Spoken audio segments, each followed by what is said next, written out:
आज भारतीय संविधान दिवस के अवसर पर संविधान सुरक्षा संकल्प महासभा के तत्वाधान में भोपाल की इस पावन धरा में जो कार्यक्रम आयोजित हो रहा है, सर्वप्रथम इस भोपाल के नगरी के संस्थापक हमारे पुरखा भोपाल शाह सल्लाम रानी कमलापति नहीं रानी कमलावती हमारी पैन पुरखा को बारंबार सेवा जोहार करते हुए उनका अभिनंदन करता हूं और साथ ही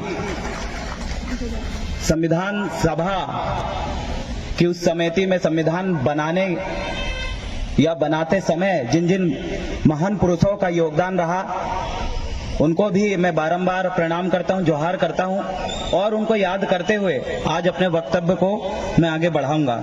आज मुख्य अतिथि के रूप में हमारे समक्ष अधिवक्ता supreme court Bhanu Pratap Singh sir है, जिनके कई कार्यक्रमों में पीछे बैठ के मैं सुना हूं।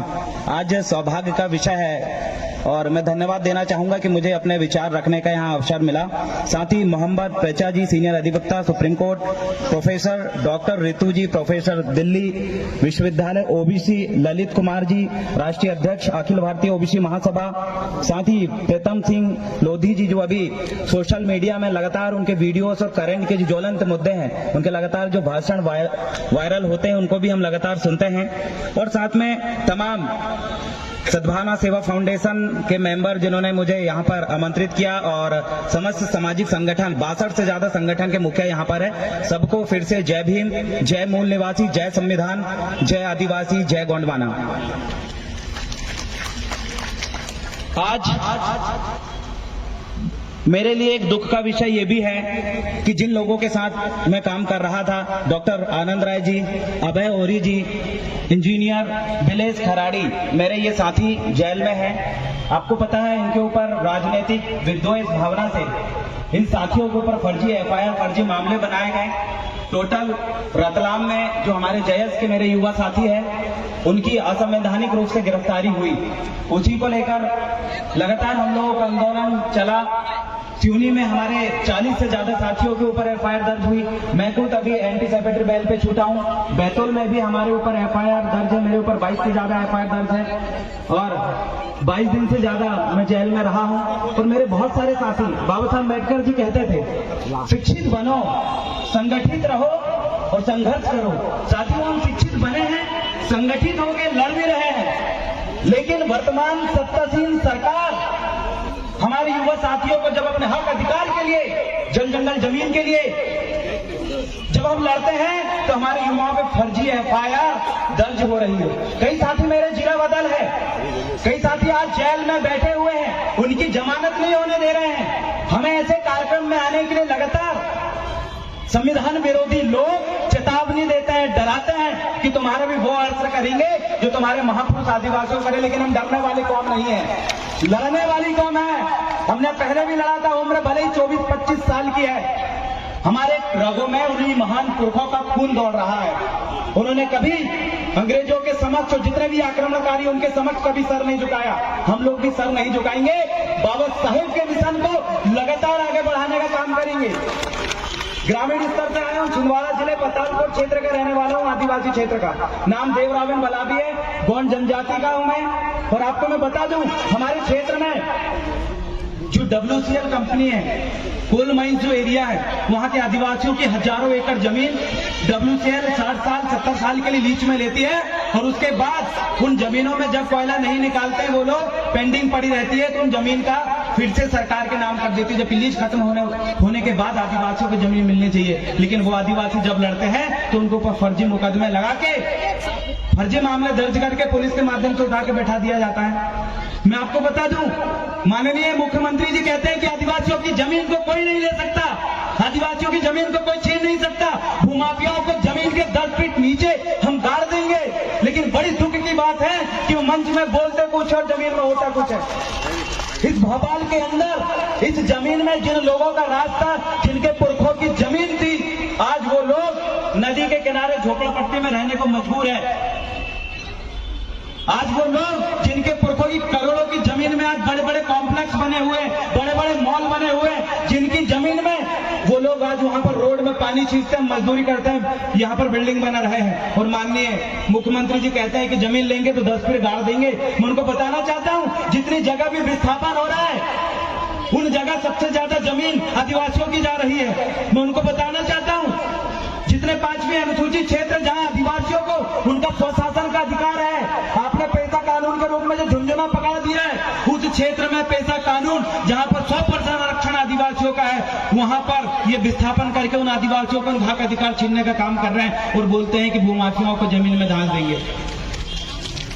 मैं ये भी बताना चाहता हूं कि हमारे आदिवासी जो अपनी संस्कृति की रक्षा के लिए दिल्ली जंतर मंतर में लगातार आंदोलन कर रहे हैं और कह रहे हैं कि हमारी प्रकृतिवादी संस्कृति को, हमारी वो नेचुरल संस्कृति जो पर्यावरण के अनुसार, फसल चक्रण के अनुसार, मौसम परिवर्तन के जैसे हमारी संस्कृति उससे बनी हुई है, उनके अनुसार ही हमारे तीज त्योहार आते हैं, उसका संरक्षण के लिए हमें सांस्कृतिक कोड दे दो। लेकिन क्या कर रहे हैं अभी वर्तमान सरकार? कल्चरल डिपार्टमेंट देख लीजिए, आदिवासियों के सुरक्षा मद का पैसा, आदिवासियों के विकास और सांस्कृतिक और देवठान मद के पैसा को जनजाति गौरव दिवस के नाम पर इन्होंने शहडोल और कई जगह 3 करोड़ रुपए वैसे ही उड़ा दिए और आदिवासियों के वो सांस्कृतिक स्थल जिनके सामने वो माथा टेकते हैं वो पूरी तरीके से खंडित हो चुके हैं। मैं बताना चाहता हूं ये कल्चरल डिपार्टमेंट कहते हैं सरकार, मैंने सुना हूं भानु प्रताप सिंह सर से, वो कहते थे कि सरकार का कोई धर्म नहीं होता और ये सही बात है, लेकिन आज वर्तमान सरकार आप देखिए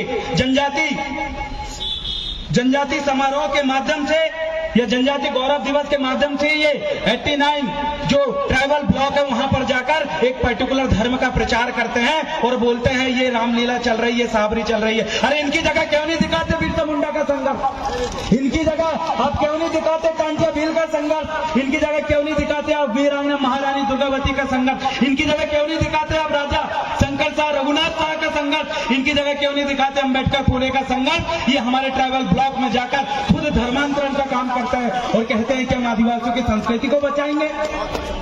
कुल मिला के जो ढोंग वर्तमान में चल रहा है और जब हमारे भूमका पंडा इसके लिए आवाज उठाते हैं अपने कल्चर को बचाने के लिए, तो ये लोग डिलिस्टिंग करके एक मुद्दा लाके खड़ा कर देते हैं। बड़ी दुख की बात है, डिलिस्टिंग के माध्यम से ये कह रहे हैं कि जो आदिवासी मुस्लिम बने हैं, जो आदिवासी ईसाई बने हैं, उन आदिवासियों का आरक्षण खत्म होगा। अरे जो आदिवासी हिंदू बने उनका आरक्षण खत्म क्यों नहीं हो रहा है?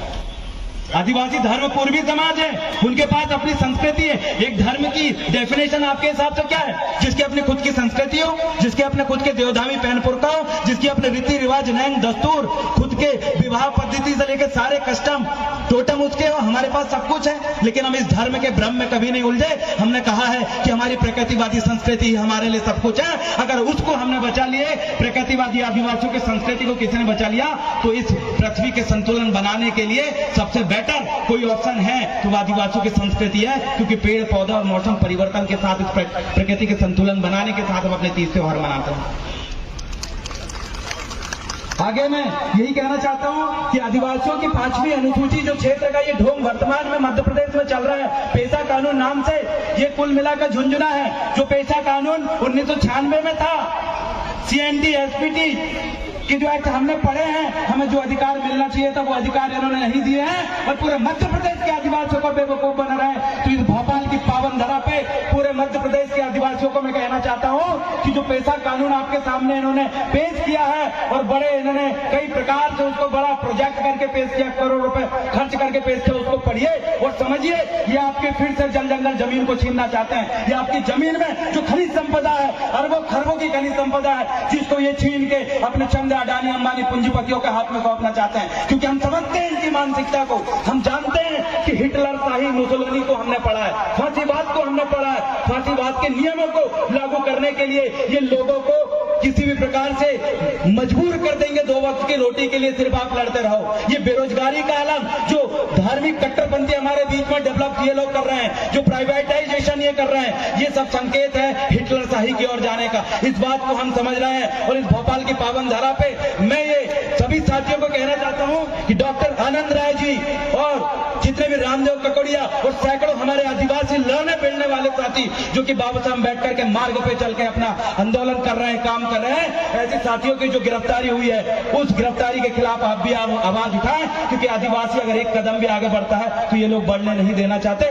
लेकिन अगर आप लोगों का साथ हमें अगर बना रहे, आप लोगों का आशीर्वाद अगर हमारे ऊपर बना रहे, आप लोगों का मार्गदर्शन अगर बना रहे, तो जो आदिवासी सबसे निचले तबके में है, जिन्हें माननीय राहुल गांधी जी कहते हैं कि आदिवासी इस देश का मालिक है, अशोकुद्दीन ओवैसी जी कहते हैं कि आदिवासी इस देश का मालिक है, और मालिकों की स्थिति आप देखिए, ये मालिक आज फिर से बिरसा मुंडा की राह पे चलने पे मजबूर है। छत्तीसगढ़ में आपने देखा 2013 शाजापुर में आदिवासियों को नक्सली बताकर गोली मार दिया गया। 8 साल 9 साल की जो बच्चियां हैं उनको नक्सली की ड्रेस पहना के ये लोग गोली मारते हैं, प्रमोशन लेते हैं। ये हाल है। आदिवासियों के कई ऐसे समुदाय हैं जो खत्म हो चुके हैं। बैगा समुदाय की जनसंख्या ही खत्म हो गई है। आदिवासियों को खत्म करने के लिए कई षड्यंत्र बनाए हैं। यूनाइटेड नेशन ऑर्गेनाइजेशन और यूएन ग्रीफ के नाम पे बहुत सारे हमारे अंतर्राष्ट्रीय स्तर पे अधिकार को पढ़ते हैं, लेकिन जमीनी स्तर पे सब जीरो है।